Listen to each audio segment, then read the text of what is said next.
manifestation du 17 juin le terrorisme en ligne de mire Paasan.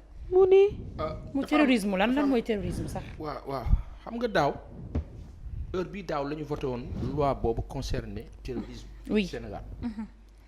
ba jël sax ne ñii nga xam ñu ngi ci manifestants yi am na benn attitude boo xam bu nu ko amee dañ leen war a mën a considérer comme ay terroristes ñu gis démb ñu wax ñu ne am na benn groupe bu tudd force spéciale. boo xam ne daal dañ doon menacer intérêt français yi dañoo préparé woon ay cocktail molotov yor ay gànnaay ay arme blanche ak tout ce que vous voulez. pour daal yëngal Dakar jaxase dëkk bi nee nañu ils sont une dizaine ñu ngi leen téye ci commissariat yi di leen enquête daal ku leen yónni ñan ñoo leen organiser et cetera dama see bëgg a wax benn affaire. Il y a une semaine Socé ak Mamy Samb il y a une semaine. oui dañ ñoo dugal ci rebelle yi. vous vous rappelez. waaw xam nga wax moom teg nañ ko de côté. Il y a une semaine. ci manifestation 8 juin bi diggante démb ak tey. toujours sur la manifestation du 17 juin. oui ñu ne ñu il y aurait eu des gens groupe lañu ay terroristes lañu. amaana mën na ne parce que kilifa yi tamit. suñu rapport ak ñoom moo dem ba pour ñu gëm leen dafay diis mais amaana ndeysaan boo demee li ñuy wax dëgg la mën na am ay nit yu ci infiltré parce que Sénégal dafa nekk ci benn contexte bu xaw a doy waar boo xam ni lépp ku ne mën na fee dugg lu ne mën na fee am waaye yàlla bëri na sutura waaye lu fi am lu ne seen responsabilité yéen a ko indi parce que 2012. man li ma jaaxal dafa am ñaari débat yoo xam ne ci Sénégal président Macky Sall dafa falu rek débat yooyu am. ban ak ban jaaxal na ma. ayca. terrorisme. ak xam nga lan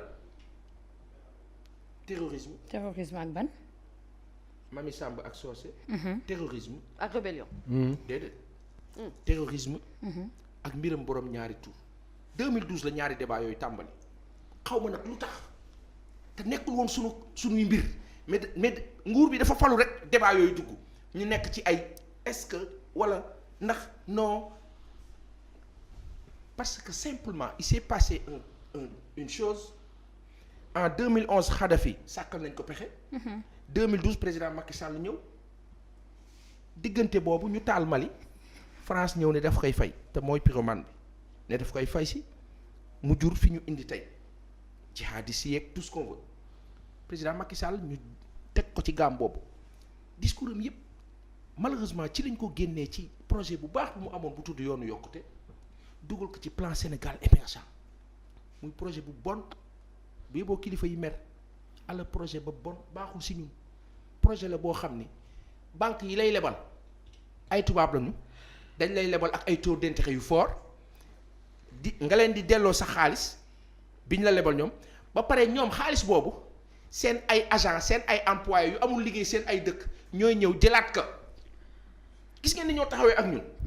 dañ lay lebal xaalis seen ay agent seen ay spécialistes ñooy ñëw ne ñooy def mbir mi transfert de technologie duñ la ko def duñ la ko jox duñ la xamal ba pare jël say doom ay sénégalais defal jël leen ci sous-traitance di leen fay tuuti ñoom ñu def liggéey bi yëpp nga tayle sa askan ñoom ñu gàdduwaat xaalis bi dem ba pare nga desaat ciy fay ay taux d'intérêt donc looloo tax ñu dugal la ci plan Sénégal émergent.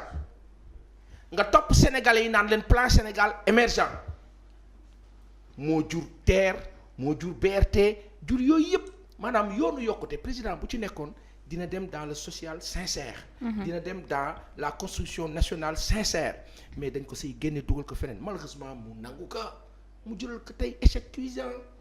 échec boobu indi ñu fii tey ñuy dem 10 ans après ñu ne ñu non attention manifestation bu am biir Ndakaaru place de la nation ay sénégalais rek a fa nekkoon li ci ëpp ñu ne foofu kat attention amoon na ay terroristes.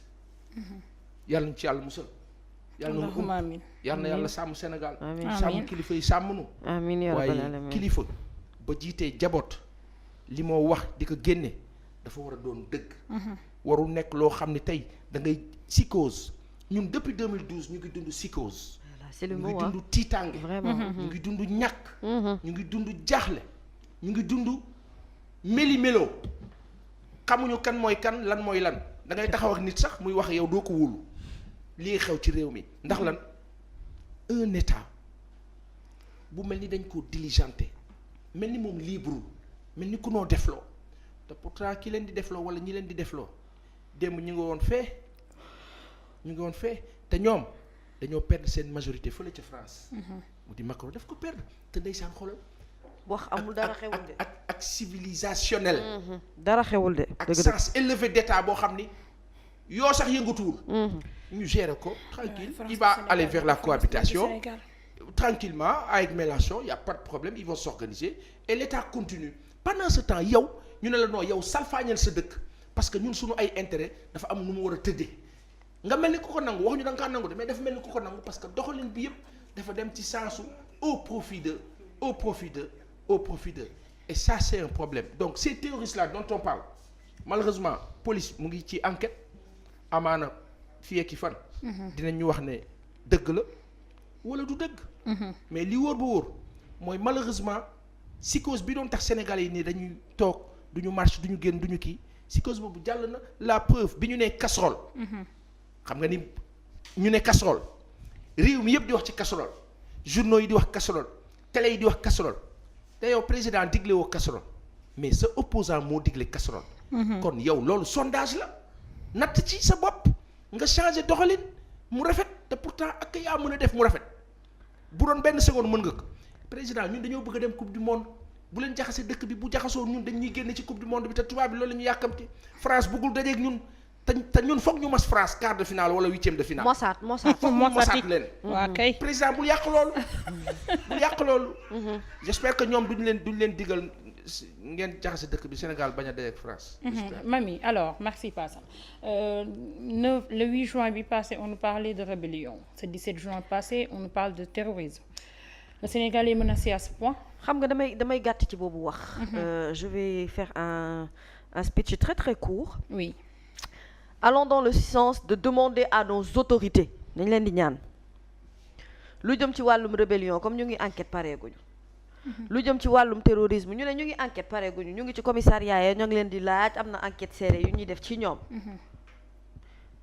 bu ñu tiitala gum askan wi naan ñu am na luñ doon waajal ak cocktail molotov ak yeneen yu ni mel parce qu'en fait moi j'ai l'impression que c'est un peu une stratégie pour que en réalité la peur change de camp pour que au lieu nit ñi naan noonu tiitaange gi manifestation yee ko war a indi dañu bëgg wax comme si dañu bëgg orienter nit ñi à ce que bu ngeen demee foofa am na lu dangereux lu leen fa war a mën a fekk loo xamante ne moo gën a dangereux sax jàmmaarloo ak ay alkaat yi pour man loolu lay xaw a nduru un peu voilà maintenant comme c'est une question de sécurité nationale am na amul c'est pas important li important mooy nañu mën a seen ay enquête ba enquêtes yi aboutir ci loo xamante ne ni lu wóor na leen ni lii lu dëggu la ay dossiers yu fiable bu ñuy communiquer ñu communiquer allant dans le sens d'informer de donner des éléments de preuve pour que nit ñi vraiment mën a xam ne li ñuy wax ni c'est d'une fiabilité extrême et beneen bi ci topp pour dalal xelu nit ñi que ne loolu amoon na mais démantelé nañu ko jàpp nañu leen wala teg nañu leen loxo wala lii ak lii ci wàllum yoon moo leen ciy fekk xam nga lu may bañ jàpp nañu kenn am na ña ca des tasaaroo nañ ana ñi tasaaroo jàppaguñ leen dañ leen jéem a jàppi parce que loolu itam bu fekkente ne jàppuñu leen day indi tiitaange cim réew ñu rax ci léegi nag ay terroristes yuy ñëw waa terroristes yooyu am na lu ñu fekk ci ñoom ñu ngi mën a enquête nañu bàyyi ba enquête ba mucc bu enquête ba muccee ba mu leer na leen ni fii xam nañu ne waaw kay yëf yi am na réellement ñi am tamit lii ak lii moo leen ciy fekk bu ñuy communiquer ñuy bàyyi xel justement le mot qu'il a utilisé c'est le mot adéquat mooy psychose boobu ñu bañ ko def ci boppu nit ñi bañ ñoo tiital ba bu ñuy dox ci mbedd bi heure mu ne dañuy yaakaar ne attentat mën naa am yàlla suturaal nañu ba Sénégal ba muy nekk Sénégal ba tey coow li lu muy metti pënd bi wuri na ba tàyyi ku ne sa tànk pënd na borom tëstanu aram tara kay fa yeeg borom isa dia a yëpp a yam mais yàlla suturaal nañu ba bomba tàkk gu fi yàlla bu fi bombu tàkk te gëm naa ne réew mi du réew moo xamante ne bomb daf fiy tàkk fii voilà c'est pas parce que nag Sénégal dafa gën a nekk dëkkub diine que yeneen dëkk yi mais dañu am yaqin ne am nañu ñaan ci réew mi buy war a mën a tax mu ñuy sàmm ñun di sàmm suñu njaboot di sàmm ñi nekk ci réew mi ñi ko jiiteeg ñi opposé ñëpp ba ñu mën a vivre dans un cadre boo xamante ne c'est un cadre apaisant buy dalal xelu nit. Socé doo nga sànni ci sa.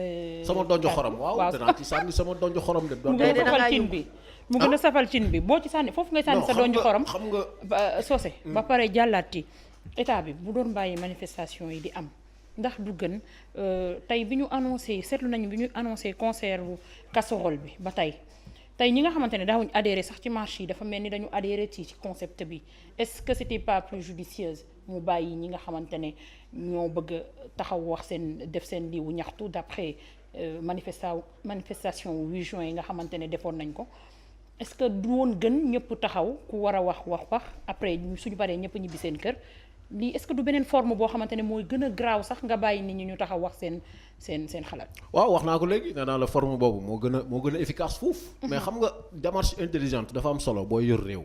xam nga tey dara gënul yomb. nga autoriser manifestation ñu encadrer ko gars yi ñëw wax lu leen neex ñibbi loolu mooy démocratie. yaa ngi dégg wax bi. oui mais duñ ko def xamul tax. parce qu'ils ont peur du nombre. politicien bëggul gis mbooloo li am la 8. daf leen tiital bu baax a baax ñu wax ko ñàkk wax nag. ah oui. parce que li fa tase keroog quand même bu ñu toogee naan ay non y'avait pas 5000 dañuy wax lu leen neex. et la preuve nañ ko autoriser waat ñu xool. léegi sànq laaj nga laaj bu am solo. mooy est-ce que le pays est menacé. question terrorisme moom Nabou dama lay wax fii benn affaire tous les états sont menacés surtout les états africains ñun ñi la preuve démb gis nga li xew Mali. am na lu doy waar lu fa am lim bu takku ci ay doomu aadama ñàkk seen bakkan. donc question terrorisme du lu ñuy caaxaane gis nga États-Unis mën nga taxaw Trump taawa fa Donald Trump dëkkoon saaga président bi nii lañ lay rombe kenn du la tal. mais li ngay wax ba évoquer la question terroriste dootoo mucc laajal Assane Diouf looloo ko fa jëlee parce que loolu la ko état bi taqal États-Unis duñ fooyee terrorisme moo tax tey ñun suñu réew yi bu ñu ñëwee di ko ñàkkal fayda. dañu xamul lan la gis nga buñ ko bàyyee ci loxo force de défense et de sécurité yi kese fii terroriste du fi naan ñeex. et il est arrivé des choses très graves dans ce pays wax naa ko fi keroog mais malheureusement force de défense et de sécurité duñ ci communiquer. il y a des terroristes qui ont été arrêtés dans ce pays expulsés leen seeni réew am na. tant que ñu koy bàyyi seen loxo. problème du am mais gis nga bu ci politicien duggee. dañuy mujj utiliser la question terroriste. pour anéantir des opposants politiques est-ce que dégg nga bu baax li ma wax. dégg naa la bu baax. maanaam fekk ñi ngi koy bàyyi ci loxo force de défense et de sécurité yi ñoom ñi nga xam ne c'est des techniciens de la sécurité. coow du jëpp. mais bu ci politique duggee. ki jiite dina ci dugal question terroriste pour nasaxal démocratie. jàpp ay opposants tëj leen jiiñ leen terrorisme. te loolu mooy le drame en fait. merci. et je pense que foofu aussi duñ fa egg. moo tax gis nga nañu respecter d'abord sax suñu force de l'ordre yi.